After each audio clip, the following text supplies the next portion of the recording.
Opening ceremonies to the first Duke and Duchess of America, the Duke and Duchess of Sussex. I grant you the Queen, Her Royal Highness. Go off and be your Royal Highness. And hey, let the games begin, y'all. Let the games begin.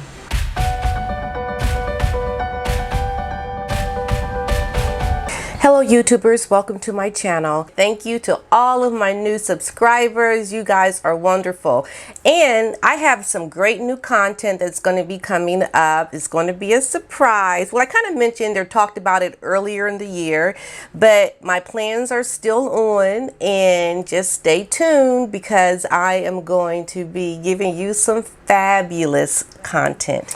Now, getting on with today's story. We have seen a lot over the weekends. I had a video about it, and this is going to be a continuum. I think this is going to be things that I'm going to be talking about in my next couple of videos because there was just so much going on.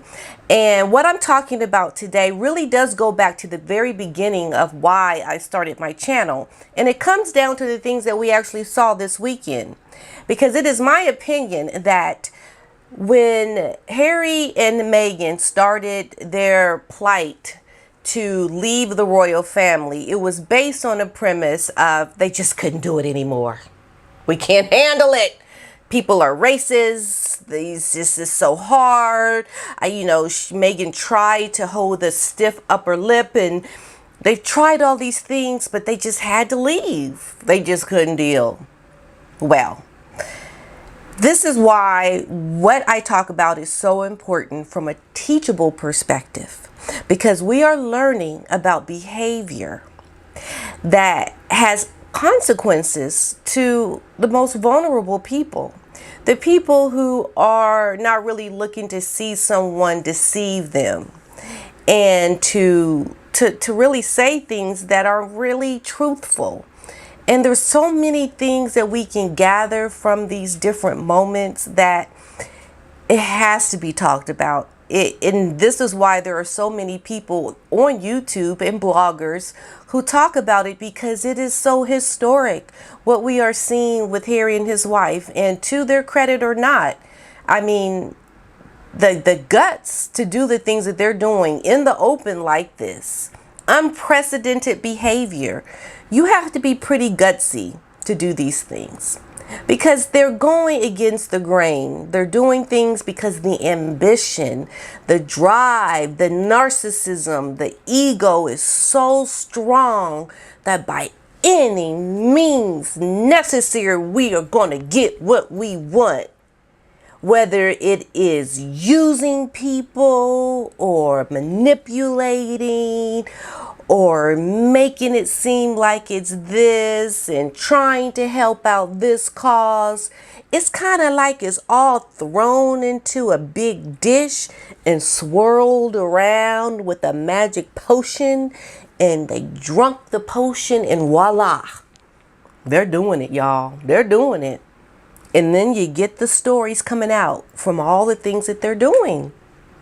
And it's like, I'm looking and just can't believe it. It's like, we got to talk about this. This is wrong. This is wrong, right?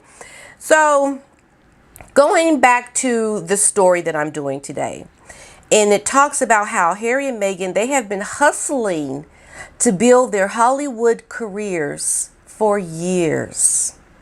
Yes, the Duke snuck into a London hotel room for a secret heart-to-heart with Oprah way back in 2018, which resulted in the Apple television show that he did with Oprah most recently.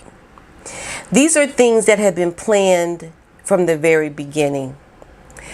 And what does that tell you when you hear this? It tells you that they were conniving from the onset, before the wedding even happened, because they knew, okay, we're going to get married and this is the plan, but we're going to tell them this is the plan. And that plan that they told us was in the interview for the engagement interview, where they made us believe that they were going to set out and do all these things to work for the Queen and to hit the ground running and make it look like we're playing the game. But all the while knowing that they weren't. The deception began with that interview. When Prince Harry, he snuck away from the royal family, like I said, he was meeting with Oprah and with one of Oprah's producers to talk about how this is going to work with the Apple series, because it was very well known that they wanted to work together. And since mental health was something that was so close to Harry, he said, you know, and Oprah as well, this is what they decided to work on. But we knew Harry, being within the royal family with his titles and his obligations to the Queen, this was never going to be something he was going to be able to do realistically while still in the royal family. So they had to create an out. They had to find a way to get out of the royal family legitimately so that they could kind of pick up where they left off from this meeting in London and then start off on the new career. John Kamen, the chairman and the CEO of a media company called Radical Media, and the exec who joined the famous duo that day, told the Wall Street Journal how the prince met with the talk show host in secrecy to plan the Apple TV series on mental health. The format of the show we witnessed is what happened in that hotel room back in 2018. The me you can't see. Prince Harry said that he always wanted to be normal. So we know that the life that he had as a prince was not a normal life, right? So that tells us he never really wanted to be Prince Harry. He always wanted to be that normal kind of person. Yeah, the normal kind. Well, normal can be done very easily. Harry could have easily left the royal family, went out and got a job and been normal. Yeah, did you know that? Yeah, he could have. But to be normal the way he wanted to be normal, he had to connive. He had to scheme with his wife so that they can still hold on to the riches and hold on to the money, so that they essentially could be normal with a lot of money. Because I can tell you right now, there's a lot of people that are normal every day, and they don't want to be normal, because normal means starting with essentially nothing. Starting with anything that just gives you what you got with the clothes on your back, and just set out, get a job, and start being normal. But that would be too painful, wouldn't it? It'd be too painful for Harry to be normal in a way that was like for real, for real. You should not set out to have an agenda, a secret agenda essentially, and tell the whole world one thing while conniving a secret agenda behind the backs of the people. Meghan has been doing this all along with Harry, because I think she was the one that gave him the idea. She was like, you know what, honey? You know what? We're going to get out this monarchy. You said you always wanted to be normal, right?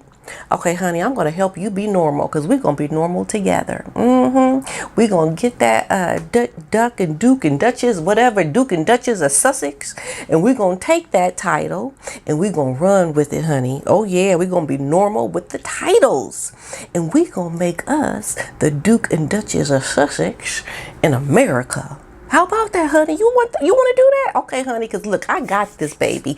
I got this. And she's scheming the whole day long with her honey boo. Yeah, she is. And she's taking her Mr. Harry, and she has planted all this in his head. That's why they've been conniving since the very beginning, since he met her. And this is why Harry was like, well, shoot, I'm going to marry you. I'm going to marry you because you my out. You are the way I get to leave the royal family and be normal. Right? And it wasn't like Meghan was like, yeah, let's leave and be normal and forget the titles and everything. We just gonna go get jobs and make it on our own. She was like, no, we're gonna do this and still take a little bit of something. You know what I'm saying? Like, she was conniving, y'all. I know it. I feel it in my bones. I feel it in my bones. because I have too much that I can relate to feel it in my bones. Too many similarities. It was like, yeah, I feel it. Oh yeah, she did this. Oh, she did this, and she did. Oh yeah, I know she did that. You know what I'm saying? And then she off and running, and they've been doing this ever since. And they were like, okay, first thing we gotta do, we gotta get married. We gotta put a ring on it. He put a ring on it, and then she was like, well, shoot, I better go ahead and hurry up and have a baby. Hey, let's get one and a spare. Let's get, we gotta have our heir and our spare. Just just like in America, like they did over in Great Britain, we gotta have the same thing for America. We gotta do the same thing. I gotta get my spare, and the spare is Lily. And so now they're living their life over in America, scheming and conniving and everything. The meeting reveals how Harry and Meghan were already carving out commercial ventures and building up their Hollywood contacts over a year before the couple sent shockwaves through the royal family across the globe when they announced they were quitting life as working royals and starting a new life in Hollywood. Y'all remember that, don't you? Prince Harry took part in Zoom meetings with Winfrey throughout the process, initially in England, then Canada, because when they made that pit stop in Canada, it was like, okay, we're going to kind of make this look like our pit stop. Hum-de-dum. They're like, okay, we living here for a little bit.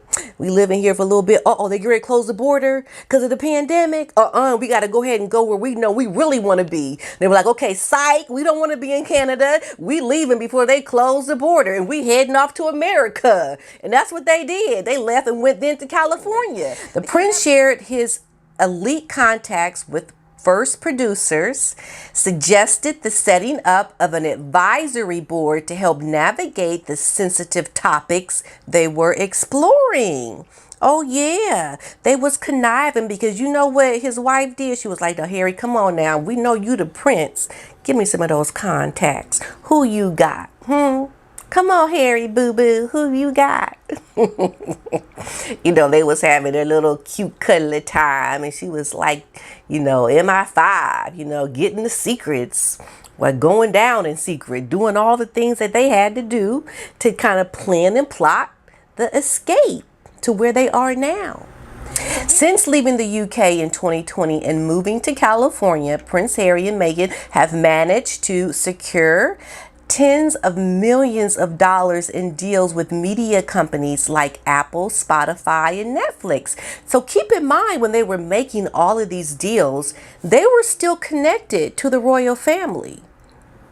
This is what allured the people. This is what made the companies take an interest in them, was their connection to royal life. Although they wanted us to believe that they were disconnecting from royal life separately in America and getting these deals while still having their umbilical cord attached to the queen and the monarchy. Meghan, she trying to cut that umbilical cord. She trying to cut it. The queen ain't cut it yet either. Somebody got to cut it.